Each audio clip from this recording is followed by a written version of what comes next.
Makanan tradisi botok-botok semuanya popular dalam kalangan masyarakat keturunan Jawa di negeri Johor.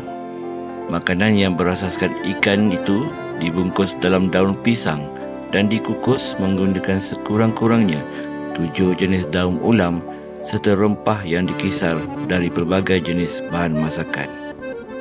Bagi pasangan adik-beradik, Puan Hasna dan Puan Zahara yang menetap di Kampung Pulai Gelang Patah, botok-botok merupakan satu masakan warisan yang mempunyai keunikan dan potensi untuk generasi akan datang. Botok-botok ni keunikan dia macam dia daripada daun-daun yang fresh tau. Fresh lagi macam daun-daun yang kampung-kampung. Jadi kita makan pun sihat. Dia tak ada racun. Dia tak ada racun, tak ada semburan ubat apa-apa. Itu keunikan botok-botok. Siapa yang dah biasa makan tu dia akan rasa. Anak-anak umur dia kena cuba. Kalau ikut anak-anak saya semua dia memang cari benda tu.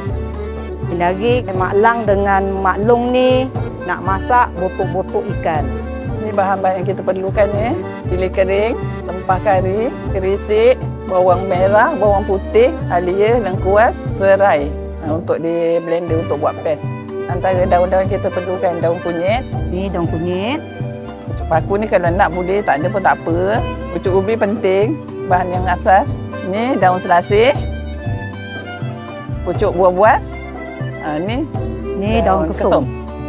Dan ini bahan-bahan yang tadi ni yang telah kita jadikan paste. Ini daun yang telah kita campur semua dan kita nak proses membungkus.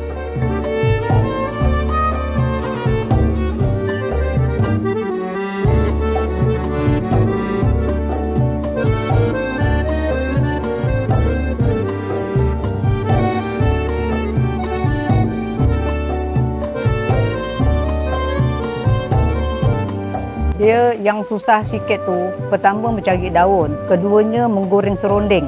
Yang banyak orang malas tu menggoreng sangai, kerisik. Dia kerisik beli tak sedap, tak sama. Tak dia sama. Kalau dia buat sendiri. Itu cakap dengan menantu, kalau boleh belajar. Kadang kita beli ni tak ikut rasa kita kan. Kadang beli mahal tapi rasa taklah macam yang kita nak. Lebih baik buat sendiri. Kalau macam orang muda tak nak ambil tahu, kira ini kan makanan dulu-dulu tau. Orang tua dulu-dulu. Jadi kalau macam anak-anak muda sekarang macam tak nak mencuba, kira benda ni lupa tau.